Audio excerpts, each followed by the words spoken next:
What's up, guys? It's Meg, and it's that time of the week again where we get to talk about Fear the Walking Dead's latest episode. Today we're talking about episode 102.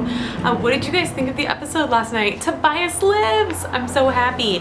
Although I kind of have a feeling we may not ever hear from him again. I kind of hope we get like a last minute saves the day sort of thing towards the last few episodes. That would be kind of cool. But somehow I think that may have been the last we ever see of Tobias. Though I am happy that he survived. I think he's probably going to live a long time in this apocalypse because he knows what's up and he knows what's going on. He knows how to survive it. I wish Madison would have listened to him more, and I think at some point she's going to wish she had too. I really enjoyed this episode. It had a lot of action, a lot of like jumping parts, a lot of me wanting to cover my eyes because I was scared, and I love that sort of thing. I also really love apocalyptic end of the world type movies and shows. You guys know this about me. So everything in this episode was right on. I loved it. I love seeing kind of the chaos that is starting to happen, the rioting, because people think that the police are just out of control, and this is how it's starting. People are looting and rioting, and some people are scared and some people are angry, and you know, not everyone has really grasped the big thing that's going on here. Nobody really knows or sees kind of the bigger picture here. And now Madison and Travis, they're starting to figure out, well, something is really happening here. Something bad is happening. There is some kind of virus going around that is making people act violent, and this is why the police are shooting them. Travis saw the police officer at the mini mart stocking up on water, and he was thinking about it there. They know something I don't know.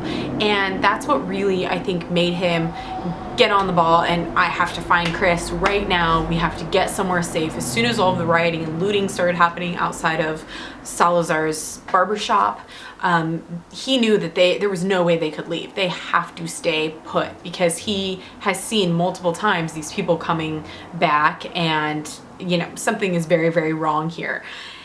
And also he believes that the police are a part of it, you know, they're not allowing anyone to leave. They're dangerous. So the episode opens up with Artie being the last one left in the school. At least we thought he was the last one. He's making his rounds, making sure everyone is out of the school, and he's still very much alive.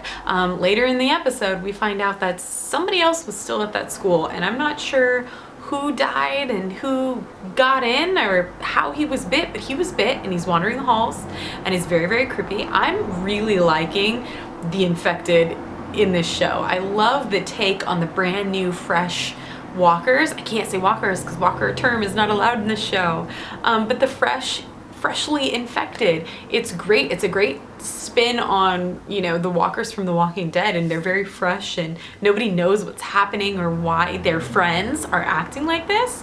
And seeing Madison have to kill Artie, you could see it in her that she felt it deeply. You know, this is someone that she knew on an everyday basis and they're friends, and she had to kill him because he wouldn't stop coming at her. He wouldn't stop attacking Tobias.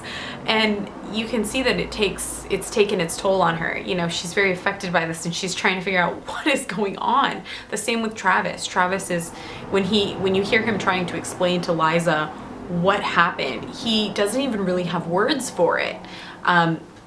He says, let's see, let me flip to it real fast. He says, they don't die, Liza. They come back. He may have said something in between there. But, you know, the fact that Calvin, when they kept trying to kill Calvin and he kept coming back, even though he was mangled and no one should have been alive at that point. And it's just very shocking for them. So Artie's still in the school. Alicia is walking home alone. Unfortunately for her, the episode opens up right after Calvin dies. So we see Madison and Travis and Nick in the truck, and they're rushing, and each parent is trying to get a hold of their kids, and they're trying to get their family together because something bad is happening. And neither of them can get a hold of anyone. Alicia stops at Matt's house. We discover, sure enough, Matt has been bitten. She doesn't know this, but he's very sick, and she is lying in bed with him when Madison and Travis, I'm still getting used to their names, when they show up, she's in bed with him, and they know because they've seen what happened to Calvin. They know that they have to get her away from him, but you know, she's in love with him. This is her love, and she's not willing to leave him behind while he's so sick. And finally they convince her, Matt convinces her, and they head back home. So they head home. Travis still can't get a hold of Chris. He's getting desperate, so he heads off to track down Liza and Chris. Back at home, Nick has started going through withdrawals. Madison has decided, you know, she can't get a hold of a doctor, she can't get medicine, and things are going to get very bad if they can't get some kind of pills into Nick. You know, you can't just go cold turkey like that when you've been using drugs for so long. It can be very bad, and we see him have a seizure, essentially not even trying to, but he saves Alicia from going back to Matt's house, because if she had gone back there, she'd be dead. So he has a seizure. She stays to help him. Madison is off at the school, which she thinks, you know, in the nurses area, there is locked up medications for students and things. So she is in the school.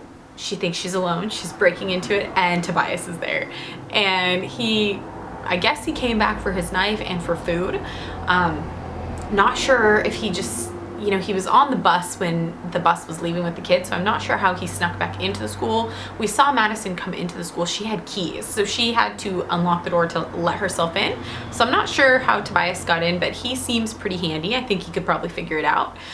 So he shows up. She gives him his knife back, which in the end, the knife didn't do very well for him. He wasn't able to hold off Artie, unfortunately. So they are at the school. She's trying to help him get food, and then they come and they run into Artie.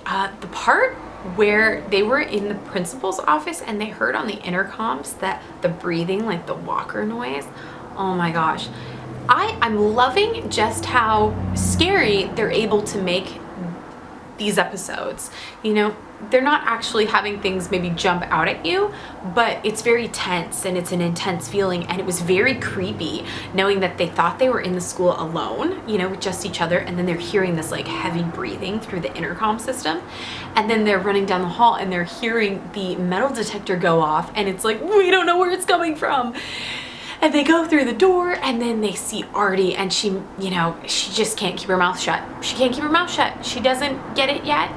And it's hard for me knowing what everyone, you know, knowing what an infected person does. It's hard for me to listen to her being like, Artie, it's okay, we can get you help, as he's coming trying to eat her.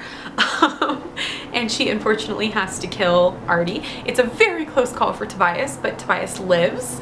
I'm crossing my fingers that we'll see him again at some point. I really like him. I like his character. They head back. Madison drops Tobias off at his house. He won't stay with them. I was kind of hoping he would join them, but he doesn't. She heads back home. Meanwhile, Liza and Travis have found, not Nick, excuse me, have found Chris at the protest. So what's happening here is, at the beginning of the episode, we see Nick flipping through the radio stations, and at one point, you know, he's saying nobody is talking about this. But the thing is everyone's talking about it, they just don't know what they're talking about. So we hear the radio saying, hang on, let me find it. We hear the radio, and on the radio, the newscaster is saying there's been a massive spike in officer-related shootings in the last 48 hours. So a massive spike in officer-related shootings.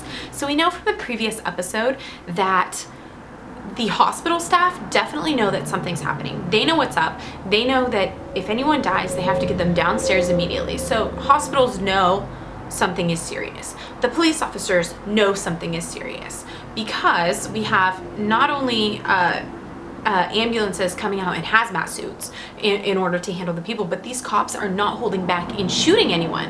And they know this. You know, they may not know exactly how this virus is spreading, or, you know, what specifically is going on, but there are things that they are not telling the public, and for very good reason. Well, they think it's for very good reason, because they don't want people to panic and freak out. But people are panicking because they see a police officer shooting a homeless man 20 times, and he's unarmed. He just keeps walking towards them, you know, and the people don't understand.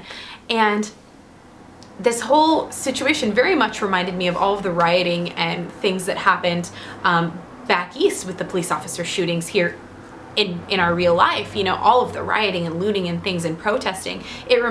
This show reminded me of that. You know, it's a very real thing that happens. Officer involved shootings are a very real problem, you know, in the United States right now. And I'm not going to get into the politics of that or anything, but it is something where these people are protesting and fighting back over an injustice that they feel is happening here, and they're not realizing the grand scheme of what's actually going on. They're not seeing, you know, that these officers are shooting people because they're coming back to life, but it's a very scary, real thing that can happen, and that does happen.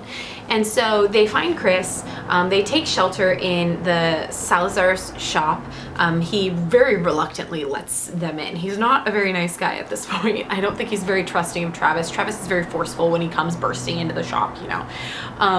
But things are getting very, very bad outside of the shop, and they're taking shelter, and we didn't really get very much introduction to, I believe the father's name is Daniel.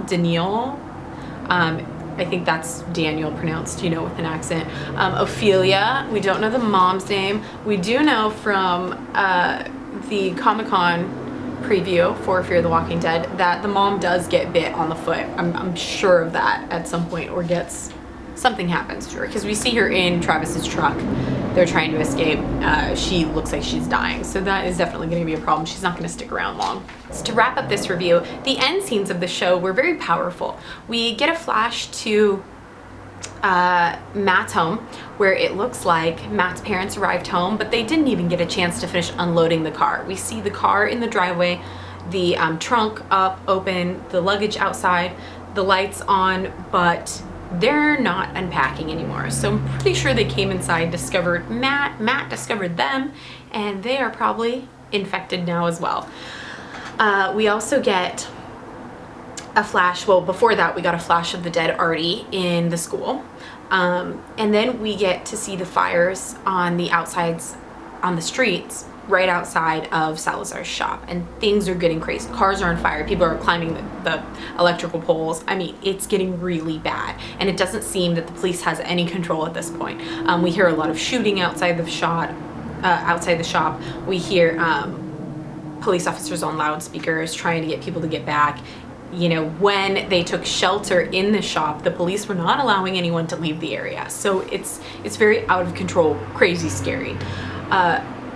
Outside of Madison's house, we see that the neighbor has turned, the one who was coughing and trying to pack up the car. We see that he's turned, and he goes over across the street and is attacking the neighbors, the Cruzes, I think just the wife. We don't see the kid. The poor kid is probably unsuspecting in the house. It's really sad.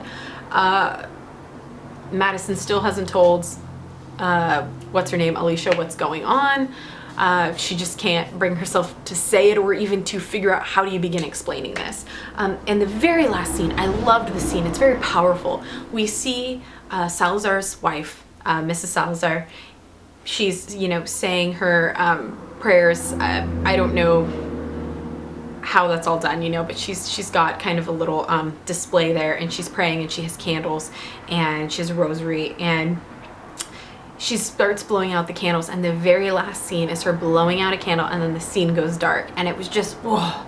It was really powerful for me, because I think it's very significant onto how the rest of the season is going to go. Lights are going out, you know, power is going out, things are failing, and we're just going to continue to see more of that. And the fact that it was just the lights went out and scene, you know, end scene. It was very powerful in giving you that ominous feeling of what is to come. So all in all, this was a great episode. I love these kinds of shows, and this show is definitely not letting me down. I hope we continue to see action. I'll be doing a Dead Ahead Predictions episode coming up next, so be sure to look for that.